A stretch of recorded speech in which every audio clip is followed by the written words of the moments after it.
Jason Tatum versus Jalen Brown. That's the only part you could probably enjoy in the All-Star game this year, though. Just them two going up against one another. Yeah, when I think about it, it was only a little bit of moments that you could enjoy. Like I said, Giannis leaving after, you know what I mean, he scored the first point. Then LeBron, him getting hurt. Nah, it wasn't no fun at all. Yeah, because them boys had set out the second half, ain't it? Yeah, pretty much Man, the see, whole that's game. what I'm saying, man. They got to change all this because if you have players hurt, I don't even know. See, the thing that's killing me is that players get hurt now more than ever before with better technology. I think there's more things outside of basketball that they're doing that's causing a whole lot of this too as well. But I don't know because you had a lot of guys back in the day do a lot of things outside of basketball too. I don't even know, man. It just baffled me because we could talk about players getting hurt too. This is all a part of this. How can you see a superstar in an all-star game when they're half hurt? Shoot, I ain't been able to see my boy KD in about years.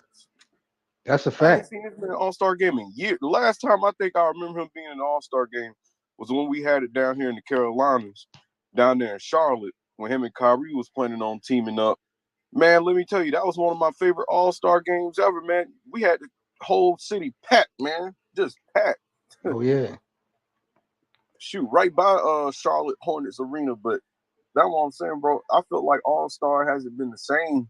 They should at least bring back East and West, and then let everybody still choose their players. They should add a 2 or 3v3 tournament among players in the league. I wouldn't say do away with the All Star game, but give the players an extra option to perform in everything else. If you have guys who have been snubbed from the All Star game, maybe you could put them in the 3v3 tournaments. Maybe you should have what's that thing, like an NIT type of thing, like the Yeah. guy who didn't make the All Star weekend, give them their own type of All Star game, or guys who played well, guys who are the best guys on their team statistically. You just pick random guys out of the pool like that. Let them play some 2-on-2, 3v3. You got guys out there like Brunson. You had guys who've been snubbed out there. But is There's there a lot any of way snubs. to improve the five superstars versus the other five superstars? Like again, it's all good to have added events and festivities throughout the weekend, but the All-Star game in itself, 5 on 5, the superstars, the best of the league, that has been going on since the beginning of time for the most part, respectfully. Is there a way that we can force these guys to play defense? Like, is there a way that the league could uh maybe give more financial incentives? Like, how can you make these guys play harder in this game? Well, you see a lot of these guys during All Star weekend who shine. Some of them take that to their advantage, and some of them don't. They could add a defensive player of the game award as well, and that could just help them get started as far as a narrative swayed their way. Oh man, he's an elite defender. He won defensive player of the game in the All-Star game. Instead of just having an MVP. But then that's when you also have to bring in the cash prize. You're gonna have to give them an even bigger bonus for performing in the All-Star game. You're gonna have to give them an even bigger bonus for winning the All-Star game, winning All-Star MVP. Add a All-Star defensive MVP as well, because we all know MVP, no matter what sport it is always catered to the most offensive player, or the player who does the most on offense. So I mean, they should just change a whole lot with all this, bro. I mean, add a defensive award. Why not? I don't think that's gonna fully work. They ain't gonna be the end all be all, but I think it could help. Because some of you, like I said, even if you win the award, you're gonna get extra money on your contract, a bonus. So D Scott, he leaves a comment. He said, if you ain't going to play hard, let the ones who want to play hard be there. Everybody paying to see these guys go at it, but it's just they acting corny. I agree with D Scott, but again, if the superstars are not on the bill, if they're not on the flyer, if you start to put more G League people, on these rosters, I don't think people are going to buy in like they've been, they buy in. Like, it's a lot of money that goes in and around All-Star weekend. Not just the game, just the events, the festivities, everybody, all the parties and all that type of time. It's so much money involved in NBA All-Star weekend. All the ballers come out, all the ladies come out. It's just on another level. But if you don't have those KDs and LeBrons and Giannis's and Kawhi's, if you can't expect these guys to be playing in this game, I'm pretty sure a lot more people are just going to be watching the things at home. They're not going to be spending all these thousands of dollars, so that's going to take away from the actual brand. So, I agree with D Scott as far as giving people who really wanted an opportunity to get out there and show what we want to see. But if the superstars are not out there, I don't think people are going to be even spending the money. And that's what the NBA is all about at the end of the day is the bottom line, the money. I mean, shoot, you still gonna have superstars roaming around the courts. You still gonna have a lot of superstars. I mean, these All Star weekends, these games, these events cost a whole lot of money Oh because yeah. you're gonna see a lot of stars anyway. I just think they should just add something. It's just something missing with All Star Weekend. I think they had to change it. Eventually, they're gonna have to change something. Just like how I thought that they should have changed the NBA playoffs for 1 through 16, so you can have a balance between the East and the West. See who's really the toughest conference, and then you will have better matchups. Just like with All Star Game, why not do 2-on-3s, 3-on-3s? But then you gotta look at this. A lot of these things they haven't done yet, they could have done it by now, is because a lot of shit like this changes the narrative. Oh, he a better offensive player because he Yep, cooked them yep, on the two yep, on two, yep, three yep, on three, and yep, that yep, affects money yep, too from a yep, business yep. perspective. Talk that shit, Ty. That's a You fact, you bro. already know. That is a super fact. We watch it happen to Kwame Brown as far as he talked about how Stephen A. Smith and the stuff that he said about him, how that kind of, snowballed down the line and he lost sponsorships and deals because of, these things that's been put over top of people's heads. So you absolutely right, man. That perception that somebody because they beat you in a one-on-one game is better than you, that could go against somebody making some money in the future. That's gonna affect a whole lot of business because now you're gonna have the media saying, okay, let's say you put Book or somebody else in a contest against LeBron. Okay, let's say if that 2-on-2, 3-on-3 blows out LeBron's crew or LeBron's squad, then they're gonna say, "Damn, could LeBron really beat Jordan in a We can we, one-on-one?" we can even get more specific than that, Ty, when you look at it. We can go to this season. We can go to right now. If John Morant next year decides to be in the slam dunk contest and he loses to Matt McClung, like that'd be crazy to me. You know what I'm saying? As a basketball player, I don't think we're gonna lose any type of respect or stock in John Morant. But people gonna be damn sure looking at Ja a little bit differently, and that's damn sure gonna increase Matt McClung's money if he beat Ja Morant in a slam dunk contest. So it is kind of risky. And you got to think about it too. Some of these owners are gonna have no choice but to spend money on that particular player, and some of these owners ain't gonna want to do that. I think they could have been had something like this, but I think things like this have swayed the owners from saying, "Nah, let's just keep it the way it is. We figure it out in the next CBA meeting or something." Facts. Now, I like this idea D. Scott came up with. I want you to listen to this idea, Ty, and let me know what you think. D. Scott says for the All Star game, to make things better, they should have a G League versus NBA East and West, right? Two games, and use the snubs, the people that were snubbed from the All Star team, that's going to ball out. And yeah, he do agree, add defensive awards and make all the players play for individual charities. I think that's a good I idea. think that's a good idea, but I'm not jacking all this charity money neither.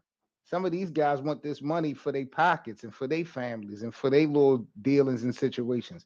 You're gonna look out Facts. for the kids and all that, but I mean, if I'm going out there, I need some of that money in my pocket. I'm not trying to go out there and raise 100,000, $300,000, for an organization and foundation. And I also got my own family and shit to take care of, man. Y'all gotta look out.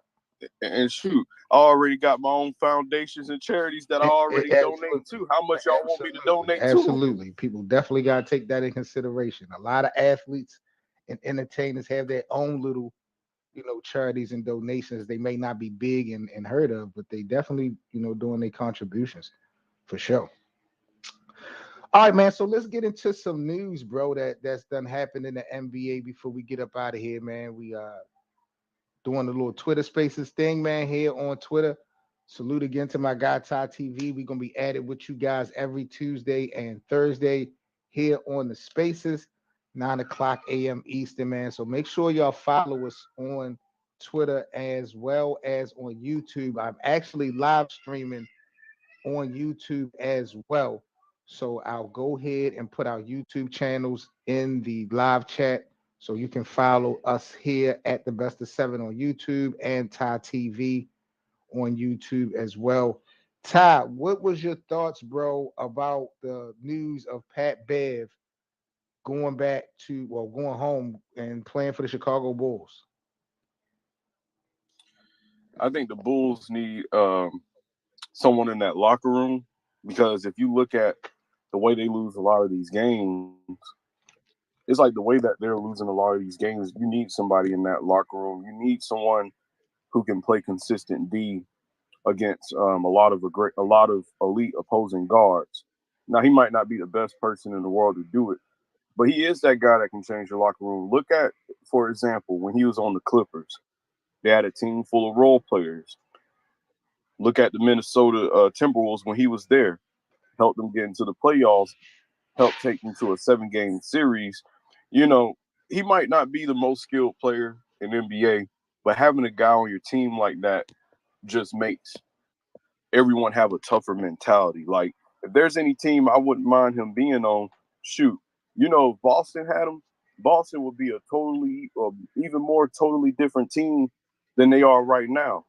If Miami had him, same thing. I think Miami needs a guy like that as well. But Miami needs a guy who can score because they ain't got too many scores. That's what I'm saying, bro. Like, I think Pat Bev going back to Chicago is a real good thing. Um, they're probably going to move off of him again because the man been everywhere else. But I think that's a good move. It's a real solid move. I think they really truly need Lonzo back in order for them to operate at a high level again. All they need is Lonzo because Lonzo was their star guard. Lonzo would have made it easy for everybody, even a guy like Pat Bev. Yo, y'all are Pat Bev tripping, bro. hit shots here and there. D Scott said Huh? he think it's a great move. This is a horrible move. What are y'all talking about? Are y'all serious? I say great for the locker It's room. no Just for the locker way. This is the worst move for the locker room. First of all, are you sitting here trying to tell me, Ty, that you could literally see Pat Bev and DeMar DeRozan being on the same page when things get bad? Because, like you said, Lonzo was already not there, and he's not a factor anyway. His first game of his career, Pat Bev got in him. Remember?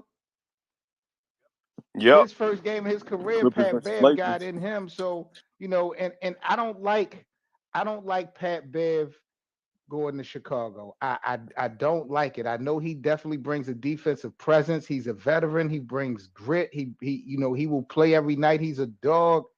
I do not like him in Chicago. To me, it doesn't make sense. I don't see him gelling well with DeMar DeRozan, not so much playing basketball, but just the attitudes, behavior, the leadership, the decision making. Like it's going to be some back and forth, I believe, in that locker room when it comes to them guys. So I don't like that. I love the idea that you brought up of Pat Bev and the Boston Celtics. Now they actually got one of those pit bulls already in Marcus Smart, but you can kind of question his availability or lack of. So if Pat Bev was under the Celtics umbrella, we've seen Jason Tatum and Jalen Brown be able to work with one of those aggressive, gritty guys like Marcus Smart, and it works out. They got the best team in the league, so I like that move.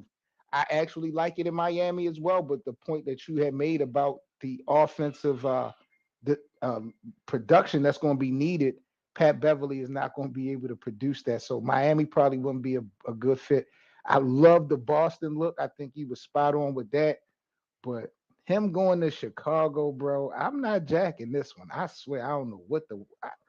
I think the Clippers would have been a solid team too, because I think him and Russ was coexisting well um, on the Lakers. I felt like they was, and I felt like the reason why y'all went on a few stretches where y'all won games, especially was it around New Year's? Y'all went on a little stretch around New Year's Yep. time.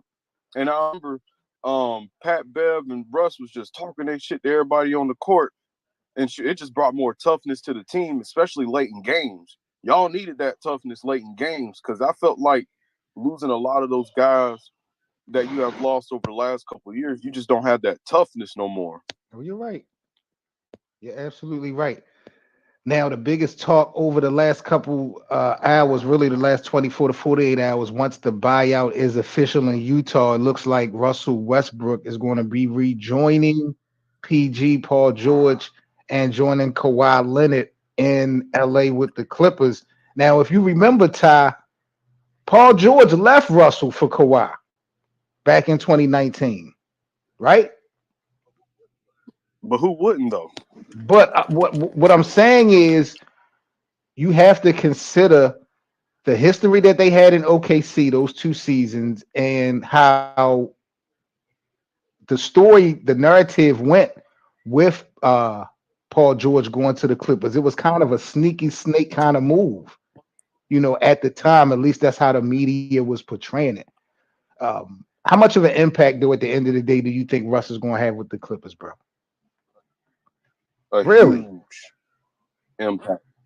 I'll say a huge impact because of the fact that not only is he a good tempo pusher, if you look at Kawhi, his championship season, some of his best seasons, he's always had them with solid point guards. You look at PG, he knows how to operate next to Russ as a player. I mean, the dude's had what an MVP caliber season alongside Russ. He finished what top 3 in Right. MVP candidates that year.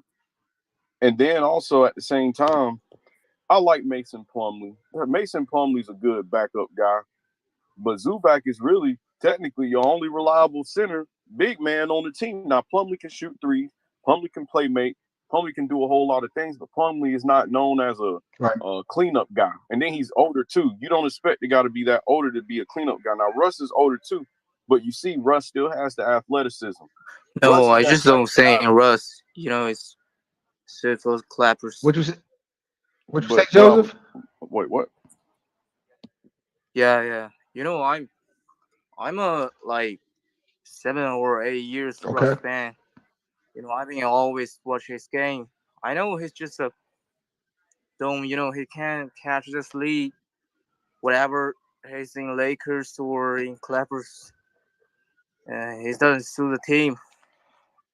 Especially the Clippers don't have much. Just turn around. They don't have speed. But Russ will want fast. He won't play Yeah, fast. he definitely want to play fast, and the Clippers are talking about letting Russell Westbrook start. I think that's a big mistake, Todd. What do you think about Russell Westbrook starting with the Clippers? Yes, they still wanted the centers to guard him because they can't shoot straight, right? I think him starting is a bad idea. I think you should give him kind of like similar to what the Lakers gave him, starter minutes off the bench. And like I was saying before, Joseph came on. A guy like Russ would have helped with the rebounding that you have because you don't really necessarily have a reliable big man outside of Zubac. Now, what I'm scared about Russ starting is you're gonna have PG standing in the corner. You're gonna have Kawhi No, standing you're in the not, corner at the Todd. point. Let's keep it real. See, Todd, you doing this. You doing this, and you know better, bro. You ain't gonna have Kawhi standing nowhere. You're gonna have Kawhi sitting down. You're gonna That's have what him. I'm saying. That's Are Mr. you Low sure it's going? Management. That's He my ain't even point. gonna Are be you sure? playing. But that's my point though. But hold on, that's my point though. Are you sure it's gonna work? Because Russ fits better with the Clippers. It's just you could still be a better fit, but is it still going to work? That's why he need to come off the bench. Starter minutes off the bench. Let him operate with the second unit. You already have a deep team anyway. Putting Russ on your bench with the bench that you, because I think their bench is a little bit overrated. Yeah, you got all these guys who could start on multiple teams in the league, but you need a guy like Russ to come off your bench. They're just cool. I think they're cool with running their 9 guard system with Terrence Mann and just do away with that and bring Russ off the bench. But then you got a lot of the media swaying, nah, man, start Russ. You need to Yes, start that's Russ. Why? Because you already got Crazy. LeBron on the And you know team. what? Russell Westbrook has definitely earned the starting role. Like the way he accepted his role, the way he's been playing this year, like he was a six man of the year candidate to me with the Lakers this season. It's not about him not deserving or earning the starting spot as a Clipper. I just think that that's bringing him back to his old demons. That's going to generate more opportunities for Russell to be a mistake maker, which he is. And you know what I find laughable is how people feel like him going to the Clippers is going to all of a sudden destroy the chances of the Lakers having any success. Russell Westbrook's basketball IQ is not high enough to go across the But hall and now, actually make any type of real threat when it comes to the Lakers and the Clippers. So I'm not pressed or concerned as a Lakers fan that because Russ went across the hall that now it's over for us as far as this rivalry between the Clippers and the Lakers. Russell's a mistake maker. He's been playing better on the court. Yes, he's come off the bench. He's accepted his role this year with the first year head coach in Darwin Ham. He's getting players involved. Russell Westbrook has definitely completed the objective so far as what we looked at him last year. But I don't feel like he's just going to go to the Clippers and he got so much knowledge of this game and how the Lakers run that LeBron and them don't stand a chance. Russell has never been a high IQ basketball player. That's been one of his downfalls from the get go. He's he's yeah, shown he's I shown it agree before with though. you, bro. I think he's still a playmaker. Like he can be a fake starter, and most time he's on bench, and coach can DMP him Right? whatever he wants. He can So he can make that's the plays. best He role can he make can play. plays, Joe. But let me ask you a question. For every one play that Russell Westbrook makes, how many turnovers are you going to get? Like 15 minutes. I think it's best 15 minutes for him. You're gonna turn over the ball when more spacing takes up the court. He didn't have that much spacing in LA. Seven, you know basketball well enough to know that when you got too many guys that takes up all the space that you need on the court, because a guy like Russ needs space to operate the way he operates on the court. You gonna turn over the ball. I think he's gonna turn over the ball a lot less with the Clippers. And then you got to think about this too, because I'm having mixed emotions about it. I'm either way with it because it could work, it couldn't work because of the history of of how we look at Russ. Russ, see with the Clippers, when you think about what he has going on with the Clippers, Russ has all that floor spacing that he can operate with. And then also you got to think about this too. This might be Russ's last chance before he can get like any decent sized contract, or before they might Let me possibly tell you something, blackball his Ty. ass out of the league Let me because of tell his you style something, of Ty. play. This is all these niggas' last chance. Paul George, this is it for Paul George. This is it for Kawhi, bro. This I'm telling you, Ty Lue ass could get exposed after this season if he don't play his cards right. Because if Jason Kidd can make that thing work with Luca and Kyrie, Jason Kidd is going to be the next step when we talk about head coaches. Ty Lue, he's a champion. You don't No, think no, so? no, no. It's he likes adding as much. Listen, when I look at, because I'm a Mavs advocate too. When I look at what Jason Kidd is doing over there, he's taking Christian Wood off the floor late in games. Christian Wood is the type of guy he could be that saving net for Luca and Kyrie because he can play off the ball. He can hit shots for you off the ball. He'll set those screens for you that you need because when you look at those guys late in games, they're going to want to be isolated. They're going to want to play isolation because that's what Jason Kidd has. He relies on Luca late in games. Kyrie is still finding his way to play with Luca. And when you have too many guys playing isolation, okay, if you're playing isolation, damn it, somebody set me a screen or something. I see none of these guys don't have a screen set for them. And you see how they couldn't create space in that last game that they played together and how against the Kings they couldn't finish down the stretch. You need that space in order to finish. Like I said, Russ needed that space in order to finish in order to do his thing. Luka likes hunting around in the paint too. Yeah, my boy would take some step back threes. Kyrie would do his own thing too, but Kyrie is a paint monster too when he goes up in there. You need that space, and I think this is why it's going to work with the Clippers. But this is Russ's last chance, though. I don't think it's Kawhi's last chance. PG, you are definitely correct, but this is Russ's last chance to prove that he is an impactful player in the league, because once you get older and once they start looking less towards you and they start looking at the younger players, that's going to become more of a problem. And he could possibly end up being blackballed like a Carmelo, like an AI. When all these guys I'm naming right now could have been a real key factor on a team, a championship team, late in their careers. Yo, Joe, what did you think about Kevin Durant being signed to the Phoenix Suns? I mean, Chris Paul is trying to get Carmelo Anthony to join him, but Joe, what was your thoughts when you found out that KD was traded to Phoenix from Brooklyn? Yeah, that's just shock me because I just saying Suns is unstoppable. You know when Devin is not injured, Suns are number one in the Yep. West, and now they got KD and Chris Paul. You know, I just saying this unbelievable. So I think maybe they will do something in You think playoffs. do they have a chance to win a championship this year, Joe? Do they have enough? Yeah, I think about 60%. Yo, Woo! that's Yeah, respectable. that's Shoot, I can respectful. take that. What was your reaction, Ty, when you heard the news? Because I don't think you and I ever chopped it up yet since KD went to Phoenix.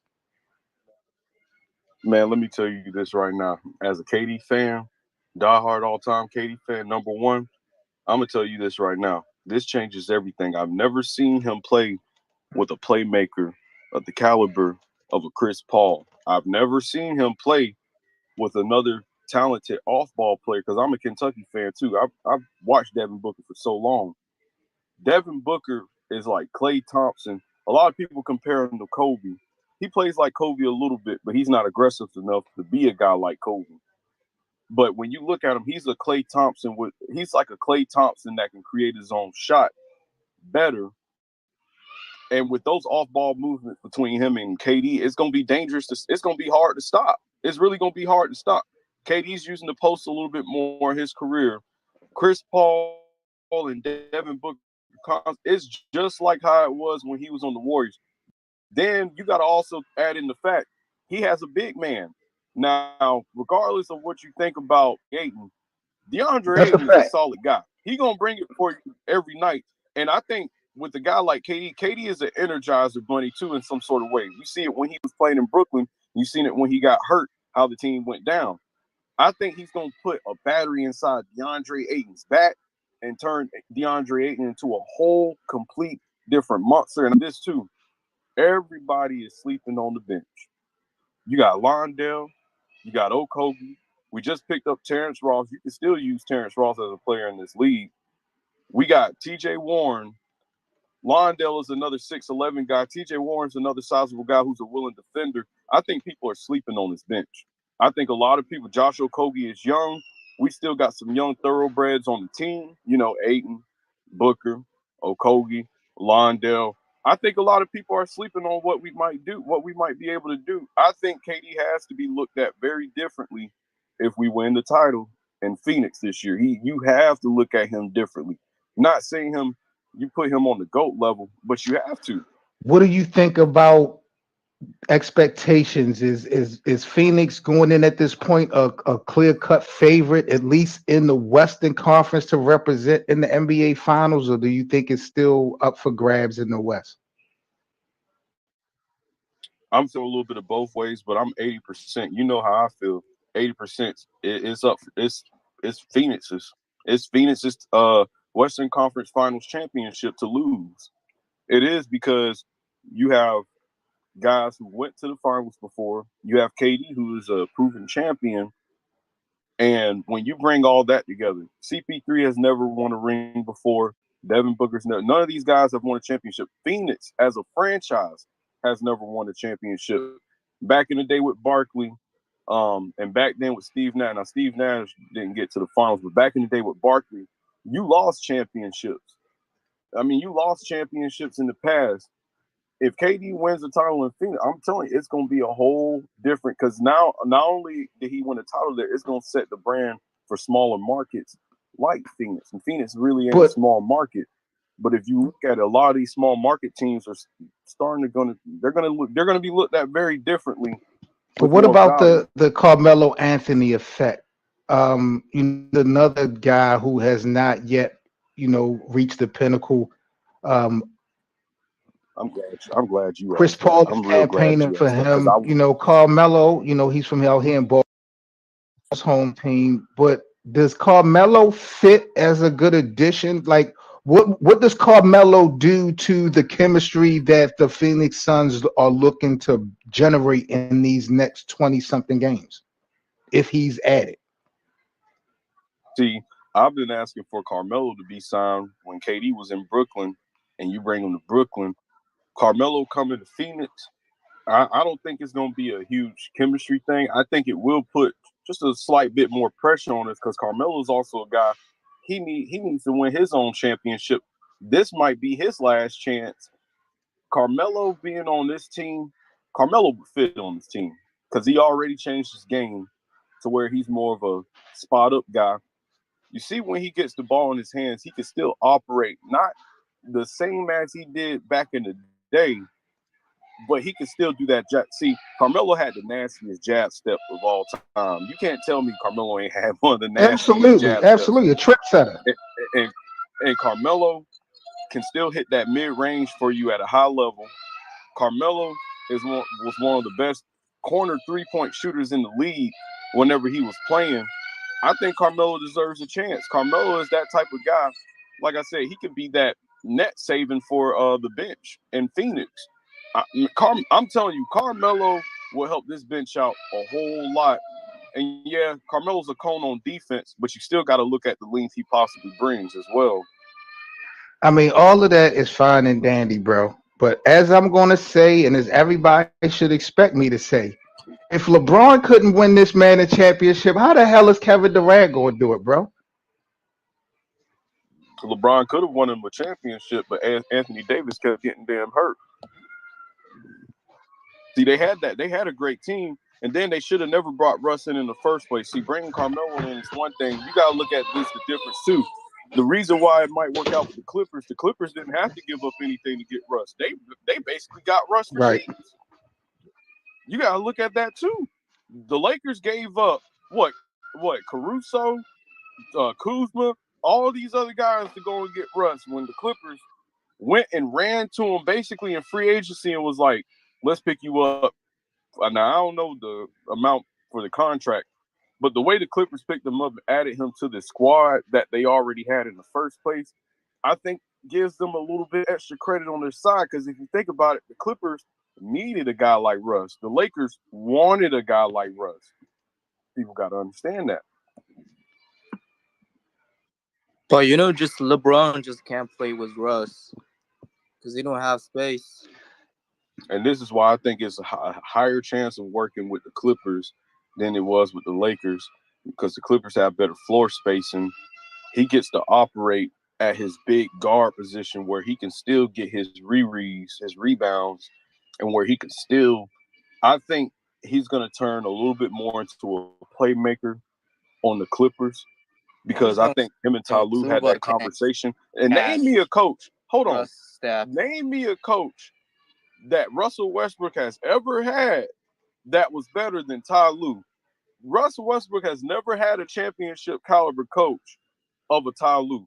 Scott Brooks ain't better than Ty Lue. Yeah, they went to the finals, but Scott Brooks ain't better than Ty Lue. Billy Donovan ain't better than Ty Lue. You think Mike D'Antoni is better than Ty Lue? No, Mike D'Antoni has had all these stars on his team and still couldn't get to the finals. Man's coach Steve Nash, man's coach James Harden, he's coached Kobe Bryant and couldn't get them to a championship. Messed up the whole team chemistry, changed. And you see what Kobe said in the past. Oh man, Mike D'Antoni, you can't win a championship with him. I don't like the way his system ran. He said the same thing about James Harden when he was in Mike D'Antoni's system. The way he plays, he can't win a championship. Now that you're on a different set, and Darvin Ham is an inexperienced coach, so you also got to speak for that right there. He's playing with a championship caliber coach who knows how to manage superstar egos. I mean, when you have to manage LeBron, it's huge when you have to manage a guy like LeBron, and that's what Tyronn Lue did. when those series, okay, so when they were down 3-1 to Golden State, you think he ain't had to talk a whole lot of things to them in the locker room? Not shit or anything, but he had to say a whole lot to those guys in the locker room for them to come back from 3-1. He had to put a battery inside somebody's back, whether if it was LeBron or Kyrie or even both. Ty Lue could do that with Russell Westbrook. Ty Lue's gonna figure it out. I trust Ty Lue to figure out. And I know Ty Lue's been under fire this year, but this proves whether Ty Lue, just like what Seven said, this proves whether if Ty Lue is a real good coach or not, or whether he's just Ty Poo. You know, you're being very disrespectful trying to compare Russell Westbrook and LeBron James and the effect that Coach Lue could get LeBron James and Kyrie and these guys up for the challenge in 2016. You really think that he could reciprocate that in Russell Westbrook? That is really one of the most disrespectful things you said this morning here on the Best of Seven. So I appreciate you getting back in your bag. That is crazy. So let me ask you, bro, the $1 million question before we get up out of here, going back to the Phoenix Suns.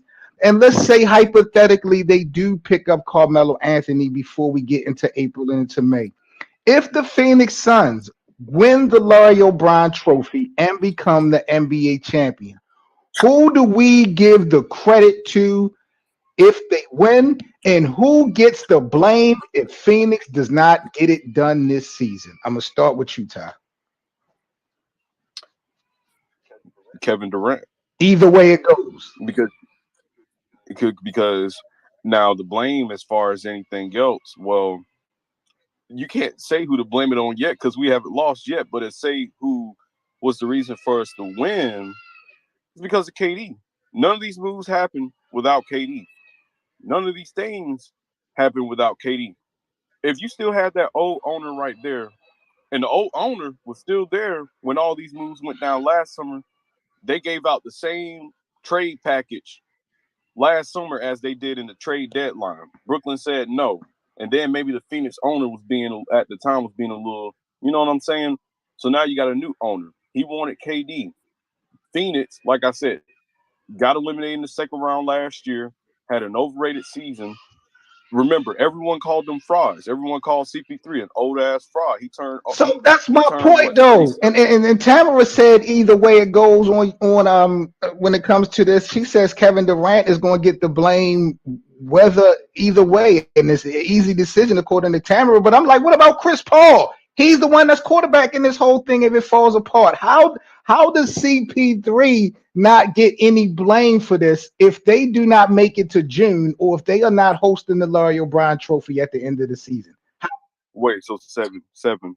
So what you trying to say is you saying KD's gonna get all the credit if he wins the title in Phoenix? Is that what you telling I me? agree with you 1,000%. KD is going to get all the credit if they win because he's going to be the Finals MVP, no question about that. I do think he can definitely raise the game of Devin Book and some of these other guys to play at another level. But at the end of the day, KD would be the Finals MVP, and he's just the X factor. So for that alone, I think he definitely will get the credit. But if they come up short, I mean, mind you, KD is coming off of an MCL injury, so he's coming into this new experience not at 100%. I don't care what nobody say. You understand what I'm saying? You're speaking facts. You're So right. how does Chris Paul get such a pass if this thing does not work? Or how does Monty Williams, who gets so much praise and credit as a coach, how does he get to drop the ball on this? Because the Western Conference has only gotten back to being the best conference because of this addition and the Kyrie addition Overnight. overnight. So that's how I figure. Like we giving Chris Paul no blame, really. Chris Paul deserves a whole lot of blame. One series that I don't blame him for is that 2018 series. And remember, Chris Paul in his career didn't play with anybody as good as James Harden up to that point. Now you got Kevin Durant. There's no excuses. You got a guy who's won a championship. You got a Yeah, guy Devin Booker. that knows how to lead the team. So what? Devin Booker's a bag of chips. No, like I said, that's my Kentucky boy, man. You already know what time it is, man. Well, okay, so let me ask you this. So do you think this is a super team As constructed on paper? on paper, as constructed now, is the Phoenix Suns a super team? Yes, I Yeah, want to I know your think thoughts What on this. you definitely. think a super team, Joe? Yeah, it's just not on paper because I think they got somebody in the bench. It's just no on paper. Really? I don't think it's a super team because they called CP3 old. They called him a fraud. They went around saying Devin Booker can't lead a team to a championship. He would be the second best player on a championship team.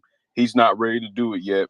And they said DeAndre Ayton is too inconsistent. Oh, he should have never been the number one pick in that draft. What, 2018? Now, I agree. My boy Luka should have been the number one pick in that draft.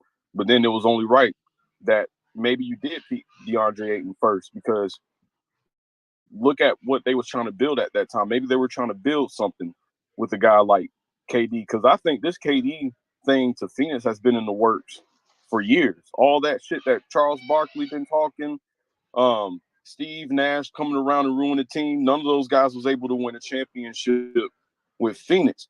But if KD goes there and win a championship at Phoenix, shit, that's basically a shot in the face to both of them, not just Charles Barkley. Because remember, Charles Barkley went around. Oh man, you ain't the bus driver. You wasn't no Right, bus right, right. driver. Okay, good. Well, guess who's the bus driver now? You think CP3 was the bus driver? Whose coattails would KD be riding in Phoenix right now? Knowing Phoenix ain't won a championship, but everybody said KD rode Steph's coattails in Golden State because Steph already had a championship, beat him 3-1 in the series, beat him from coming back 3-1. CP3 and Chris Paul ain't never beat KD in a series before. Not that I remember.